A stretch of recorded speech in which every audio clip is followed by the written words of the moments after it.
ஜெய் ஸ்ரீராம். என்னோடய யூடியூப் பார்க்குறவங்க லைக் பண்ணுங்கள், ஷேர் பண்ணுங்கள், சப்ஸ்கிரைப் பண்ணுங்கள். பொதுவாக வந்து அரசியல் விமர்சகர், அப்புறம் வந்து சமுதாயம் பற்றி விமர்சனம் பண்ணுற, சமுதாயத்தில் நடக்கிற அட்டூழியங்கள் அநியாயங்களை பற்றி விமர்சனம் பண்ணுறதில்ல.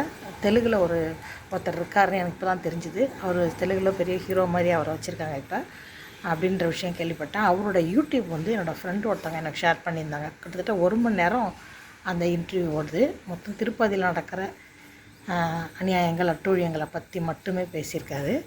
அவர் நடந்து மேலே போயிருக்கிறாரு. அப்பயும் கூட அவருக்கு தரிசனம் கிடைக்கல அப்படின்னு சொன்னார். 2 நாள் 3 நாள் ட்ரை பண்ணேன் அப்படின்னு சொன்னார். அதோடு இல்லாமல் ஒரு மணி நேரம் ஓடுறத பார்த்தீங்கன்னு வச்சிங்களேன், ஒரு தடவை தமிழை டிரான்ஸ்லேட் பண்ண என்னால் முடியும். 2 தடவையோ 3 தடவையோ கேட்டால் என்னால் பண்ண முடியும். இதனால் என்ன பிரச்சனை வரும், அதனால் நம்ம எவ்வளோ பிரச்சனை ஃபேஸ் பண்ணுவோமோ தெரியல. அதனால் பயந்துக்கிட்டு நான் டிரான்ஸ்லேட் பண்ண விரும்பலை. ஒரு சின்ன எக்ஸாம்பிள், லட்டு வந்து டெண்டர் வந்து தாமஸ்ங்கிற ஒருத்தருக்கு கொடுத்துருக்குறாங்க.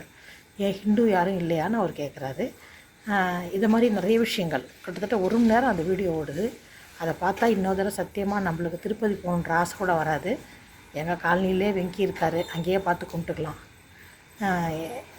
அவ்வளோதான். லைக் பண்ணுங்கள், ஷேர் பண்ணுங்கள், சப்ஸ்கிரைப் பண்ணுங்கள்.